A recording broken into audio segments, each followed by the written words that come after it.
குதிகால்ல plantar fascia அப்படின்ற ஒரு ligament இருக்குது, அதாவது ஒரு தசை நார் இருக்குது. அந்த அந்த தசை நாரில் ஏற்படக்கூடிய ஒரு சின்ன அலர்ச்சி அல்லது இன்ஃப்ளமேஷன், இதனால தான் வந்துட்டு நமக்கு இந்த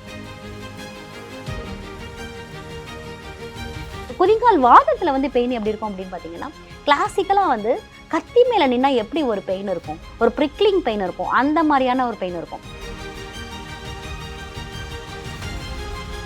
நிறைய பேர் வந்து குளிர்ச்சியான உணவுகளை வந்து விரும்பி சாப்பிடுவாங்க, அதாவது ஜில்லுன்னு ஐஸ் தண்ணி குடிக்கிறது, ஃப்ரிட்ஜில் ஸ்டோர் பண்ணி சாப்பிட்றது, இந்த மாதிரியான பழக்கங்கள் இருந்துச்சு அப்படின்னா இந்த குதிகால் வாதம் வரதுக்கான வாய்ப்புகள் கண்டிப்பாக வந்து இந்த வாத நோய்களை குறைக்கக்கூடிய உணவுகள் அப்படின்னு சொல்லும்போது புளிப்பு சார்ந்த உணவுகளை வந்து நம்ம வந்து குறைக்கணும். புளிப்பு சார்ந்த உணவுகள் அதே மாதிரி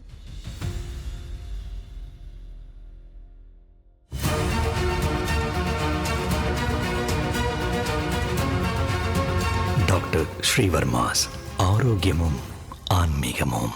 ஸ்ரீவர்மா நேயர்கள் அனைவருக்கும் வணக்கம். நம்ம தொடர்ந்து ஆரோக்கியம் சம்பந்தமான கேள்விகளுக்கு பதில் கேட்டு தெரிஞ்சு வந்துட்டு இருக்கோம். அந்த வகையில் இன்னைக்கு நம்ம குதிங்கால் வலி பற்றி பார்க்க போகிறோம். அதை விளக்கமாக சொல்கிறதுக்காக இன்னைக்கு நம்ம கூட டாக்டர் ரேவதி மேம் இணைந்திருக்காங்க. உங்களை வெல்கம் பண்ணிடலாம். வணக்கம் மேம். வணக்கம். எப்படி இருக்கீங்க? நல்லா இருக்கேன். Okay ma'am. இன்னைக்கு நம்ம வந்து குதிங்கால் வலி பற்றி பார்க்க போகிறோம். குதிங்கால் வலி அப்படின்னா என்ன? இந்த குதிங்கால் வலி வருவதற்கான அறிகுறிகள் பற்றி விளக்கமாக சொல்லுங்கள். குதிங்கால் வலி அப்படின்னா வந்துட்டு குதிங்கால் வாதம் அப்படின்னு சொல்லுவாங்க. இதை வந்து வாத நோய்களில் ஒரு டைப்பாக சொல்லலாம். ஆங்கிலத்தில் வந்து சொல்லணும் அப்படின்னா வந்து இதை பிளான்டார் ஃபேசைட்டிஸ் அப்படின்னு சொல்லுவாங்க. அதாவது நம்மளோட குதிகாலில் பிளான்டார் ஃபேசியா அப்படின்ற ஒரு லிகமெண்ட் இருக்குது, அதாவது ஒரு தசை நார் இருக்குது. அந்த தசை நாரில் ஏற்படக்கூடிய ஒரு சின்ன அலர்ச்சி அல்லது இன்ஃப்ளமேஷன், இதனால தான் வந்துட்டு நமக்கு இந்த குதிங்கால் வாதம் வந்து வருது.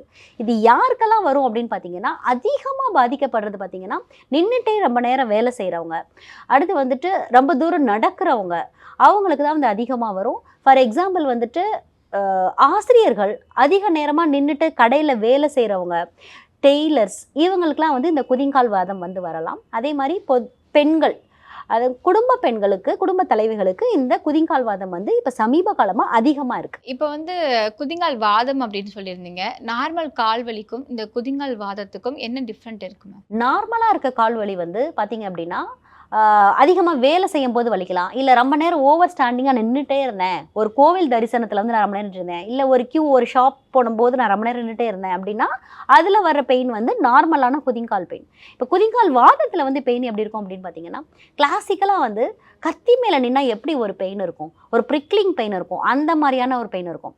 அடுத்து வந்துட்டு மார்னிங் நைட் அவங்க தூங்கி எந்திரிச்சோடனே பெட்டில் இருந்து காலை கீழே எடுத்து வைக்கவே முடியாது, அந்த அளவுக்கு ஒரு ஸ்பெசிஃபிக்கான பெயின் இருக்கும். அதே மாதிரி அதில் ஒரு டெண்டர்னஸ் இருக்கும், தொடுவலி, தொட்டாலே எனக்கு கால் வலிக்குது, அந்த இடம் ஃபுல்லாகவே வந்துட்டு எனக்கு காலை வந்து பெட்டிலேருந்து கீழே வைக்கவே முடியல அப்படின்னா வந்து அவங்களுக்கு வந்து இந்த பிளான்டார் ஃபெசைட்டிஸாக இருக்கலாம், அதாவது குதிங்கால் வாதமாக இருக்கலாம்.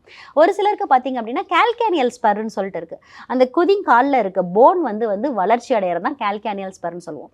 இதை வந்து நம்ம எப்படி டிஃப்ரென்ஷியேட் பண்ணி பார்க்கணும் அப்படின்னா, நம்ம வந்து எக்ஸ்ரே மூலயமா தான் வந்து இதை பார்க்க முடியும். ஒருவேளை அவங்களுக்கு வந்து அந்த போன் வளருதா, இல்லை வந்து அவங்களுக்கு அந்த அலர்ச்சி ஏதாச்சும் இருக்கா, அந்த பிளான்டார் ஃபெசியால வந்து அலர்ச்சி ஏதாச்சும் இருக்கா அப்படின்றத வந்து நம்ம வந்து ஒரு டாக்டரை பார்த்து இன்வெஸ்டிகேஷன் பண்ணி பார்க்கும்போது தான் நமக்கு என்ன பிரச்சனை அப்படின்றது தெரியும். இப்போ சில பேர் பார்த்தீங்கன்னா வெயிட் லாஸ் பண்ணிட்டு இருப்பாங்க. ஸோ அவங்களுக்கு இந்த குதிங்கால் வாதம் வந்து ஏற்படுமா? கண்டிப்பாக வந்து உடல் எடை அதிகமாக இருக்கிறவங்களுக்கு இந்த குதிங்கால் வாதம் வர்றதுக்கான வாய்ப்புகள் நிறையா இருக்குது. நம்மளோட டோட்டல் வந்து வெயிட்டையுமே பாடி வந்து பியர் பண்ணுறது வந்து நம்மளோட லெக்ஸ் தான், இந்த ஃபீமர் அப்படின்ற போன் தான்.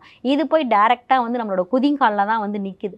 நம்ம அதிக நேரம் நிற்கிறதுனாலையும் நம்மளோட உடல் எடையை தாங்கிட்டு இருக்கிறதுனாலையும் நமக்கு வந்து இந்த குதிங்கால் வாதம் ஏற்படுறதுக்கான வாய்ப்புகள் இருக்குது. அதே மாதிரி வாதம் சம்மந்தப்பட்ட பொருள்கள் வந்து அதிகமாக எடுத்துக்கிறதுனாலையும் வர்றதுக்கான வாய்ப்புகள் இருக்குது. ஃபார் எக்ஸாம்பிள் நிறைய பேர் வந்து குளிர்ச்சியான உணவுகளை வந்து விரும்பி சாப்பிடுவாங்க, அதாவது ஜில்லுன்னு ஐஸ் தண்ணி குடிக்கிறது, ஃப்ரிட்ஜில் ஸ்டோர் பண்ணி சாப்பிட்றது, இந்த மாதிரியான பழக்கங்கள் இருந்துச்சு அப்படின்னா இந்த குதிங்கால் வாதம் வர்றதுக்கான வாய்ப்புகள் வந்து நிறையா இருக்குது. இப்போ வந்து குதிங்கால் வாதத்தோட பெயின் வந்து அதிகமாக இருக்கிறதுனால வீட்டிலையே சில விஷயங்கள்லாம் பண்ணுவாங்க.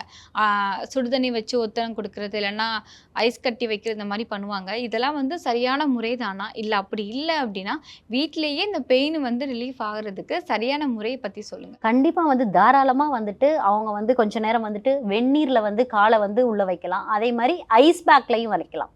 மாறி மாறி அதாவது பேலன்ஸ்டாக பண்ணணும். இன்றைக்கி வந்து கொஞ்ச நேரம் வந்து வெந்நீரில் வச்சாங்க அப்படின்னா கொஞ்ச நேரம் வந்து ஐஸ் க்யூப்ஸில் வைக்கலாம். இந்த மாதிரி அவங்களோட கால்களை வந்து முழுமையாக அதில் வைக்கும்போது பெயின் வந்து ஓரளவுக்கு ரெடியூஸ் ஆகும்.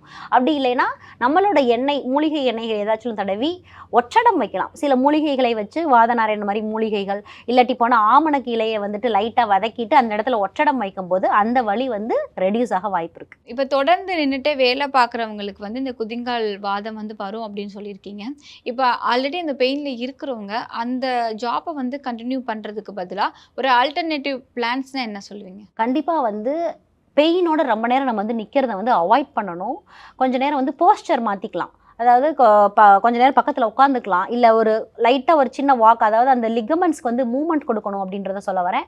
அதே மாதிரி நெய்ப்பு பசை கம்மியாக இருந்துச்சு அப்படின்னாலும், நம்மளோட ஜாயின்ஸில் கம்மியாக இருந்தாலுமே இந்த வாத நோய்கள் வரதுக்கான வாய்ப்புகள் இருக்குது. அதனால இந்த லூப்ரிகன்ஸாக நம்ம வந்து நம்மளோட எண்ணெய்களை வந்து அப்ளை பண்ணிட்டு அவங்களோட வேலையை வந்து நம்ம கண்டினியூ பண்ணலாம். குதிங்கால் வாதம் வந்து வாதம் அதிகரிக்கிறதுனால தான் ஏற்படுதுன்னு சொன்னீங்க. ஸோ அந்த வாதம் வந்து கம்மி பண்ணுறதுக்கு என்ன மாதிரியான சாப்பாடுகள் வந்து சாப்பிடணும்? கண்டிப்பாக வந்து இந்த வாத நோய்களை குறைக்கக்கூடிய உணவுகள் அப்படின்னு சொல்லும்போது புளிப்பு சார்ந்த உணவுகளை வந்து நம்ம வந்து குறைக்கணும். புளிப்பு சார்ந்த உணவுகள், அதே மாதிரி பூமிக்கு அடியில் விளையிற கிழங்கு வகைகள் அப்படின்னு சொல்லும்போது உருளைக்கிழங்கு, சேனை கிழங்கு, பூமிக்கு அடியில் விளையிற எல்லா விஷயமே வந்து நம்மளோட உடம்புல இருக்க வாதத்தை வந்து குறைக்கும். அதே மாதிரி மொச்சப்பயிறு, காராமணி, இந்த மாதிரியான பயறு வகைகளை வந்து நம்ம வந்து உணவில் குறைக்கணும். பூண்டு, இஞ்சியை வந்து நம்மளோட உணவில் வந்து அதிகப்படுத்தும் போது வாதத்தை வந்து நேச்சுரலாகவே குறைக்கும். அதே மாதிரி அவங்களோட காலணிகள் வந்து கரெக்டாக இருக்கா அப்படின்னு பார்க்கணும். செப்பல்ஸ் வந்துட்டு ஒரு சிலருக்கு பார்த்தீங்க அப்படின்னா வந்துட்டு ரஃப்பான செப்பல்ஸோ இல்லை அவங்களுக்கு காலுக்கு பொருத்தம் இல்லாத செப்பல்ஸ் யூஸ் பண்ணால் கூட அந்த ஹீல் பெயின் அண்ட் குதிங்கால் வாதம் வரதுக்கான வாய்ப்புகள் இருக்குது. அதே மாதிரி அவங்க வீட்டில் இப்போ யூஸ் பண்ணுற கிரானைட்ஸோ டைல்ஸோ வந்துட்டு அவங்களுக்கு வந்து அந்த கண்டென்ட் சேராமல் நிறைய லேடிஸ்க்கு வந்துட்டு பார்த்தீங்க அப்படின்னா வந்துட்டு அந்த பெயின் வரும். ஸோ அந்த மாதிரி ஏதாச்சும் இருந்துச்சுன்னா சாஃப்ட் ஸ்லிப்பர்ஸ் வந்து அந்த இடத்துல வந்து நம்ம யூஸ் பண்ணிட்டோம் அப்படின்னா நமக்கு வந்து இந்த பெயின் வந்து கண்ட்ரோல் ஆகும், மேனேஜபிள் தான். குதிங்கால் வாதத்திலேருந்து முழுமையாக விடுபடுறதுக்கு நம்ம ஸ்ரீவர்மா ஹாஸ்பிட்டலில் என்ன மாதிரியான ட்ரீட்மெண்ட்லாம் பண்ணிட்டு இருக்கோம்? நம்ம ஸ்ரீவர்மா ஹாஸ்பிட்டலில் வந்து இந்த குதிங்கால் வாதத்தை கண்ட்ரோல் பண்ணுறதுக்கு நம்ம வந்து வர்மா ஹீலிங் பண்ணிகிட்ருக்கோம். எண்ணெய் தடவுதல் முறை அண்டு வந்துட்டு ஒற்றட முறைகள் ஃபாலோ பண்ணிகிட்ருக்கோம். அது மட்டும் இல்லாமல் நம்மளோட ஆர்த்தோன் கேப்சியூலை வந்து காலையில் 2 இரவு 2 உணவுக்கு பின்பு எடுத்துகிட்டு வரும்போது இந்த குதிங்கால் வாதம் அப்படின்றது வந்து கம்ப்ளீட்டாக எராடிகேட் ஆகிடும். இன்றைக்கி நம்ம குதிங்கால் வாதம் பற்றி பார்த்தோம். அந்த பெயின்லேருந்து எப்படி ரிலீவ் ஆகுறது, என்ன மாதிரியான சாப்பாடுகள்லாம் சாப்பிடணும் அப்படின்றத பற்றி விளக்கமாக சொன்னீங்க. நன்றி மேம். நன்றி. ஆயுர்வேதம் ஒரு பொக்கிஷம், நம் ஆயுள் நீட்டக்கும் அற்புதம். டாக்டர் ஸ்ரீவர்மாஸ் அறுவை சிகிச்சையில் குணம், இது ஆயுட்கால நிவாரணம். டாக்டர் ஸ்ரீவர்மாஸ் அனைத்து நோய்களுக்குமான குணம், அழகு தரும் மூலிகைகள், ஆரோக்கியம் தரும் மருத்துவர்கள். டாக்டர் ஸ்ரீவர்மாஸ், ஆரோக்கியமும் ஆன்மீகமும். ஸ்ரீவர்மா ஆயுர்வேதா மருத்துவமனையின் வெல்னஸ் குருஜி அவர்களை மார்ச் மாதம் 2ஆம் வாரம் 9ஆம் தேதி திங்கட்கிழமை காலை 7 மணி முதல் இரவு 9 மணி வரை கோடம்பாக்கத்திலும், 11ஆம் தேதி புதன்கிழமை காலை 8 மணி முதல் மாலை 5 மணி வரை தஞ்சாவூரிலும், 12ஆம் தேதி வியாழக்கிழமை காலை 7 மணி முதல் மாலை 4 மணி வரை கும்பகோணத்திலும், 13ஆம் தேதி வெள்ளிக்கிழமை காலை 7 மணி முதல் மாலை 4 மணி வரை சிதம்பரத்திலும், 14ஆம் தேதி சனிக்கிழமை காலை 6 மணி முதல் மாலை 6 மணி வரை பாண்டிச்சேரியிலும், 15ஆம் தேதி ஞாயிற்றுக்கிழமை காலை 7 மணி முதல் இரவு 9 மணி வரை கோடம்பாக்கத்திலும் சந்தித்து மருத்துவ ஆலோசனை மற்றும் ஆசி பெற தொடர்பு கொள்ள வேண்டிய தொலைபேசி எண்கள் 9500 946634 9500 946635. ஆச்சார்யா டாக்டர் ஸ்ரீவர்மா அவர்களிடமும் வெல்னஸ் குருஜி அவர்களிடமும் நேரடியாக பயிற்சியும் ஆசியும் பெற்ற doctor Hemala Tiruvallur, doctor Aneesh Fathima Ambattur, doctor Surya Kodambakkam, doctor Jayarupa Manapakkam, doctor Megala Velachery, doctor Jayakanthan Pondicherry, doctor Rizwana Tiruvannamalai, doctor Saraswathi Salem, doctor Mary Kalsa Trichy, doctor Abinasha Thanjavur, doctor Abina Mubisha Madurai, doctor Jebashin Nagercoil, doctor Malathi Coimbatore, doctor Kiruthika Hosur, doctor Guna Apsara, Bangalore. Doctor Navaneeth, Hyderabad. Doctor Siddhanath, Mumbai. பட்டப்படிப்பு மற்றும் பட்ட மேற்படிப்பு முடித்த மருத்துவர்களை சந்தித்து சிகிச்சை பெறலாம். Dr. Srivarma's Vagicare, his wellness for her happiness.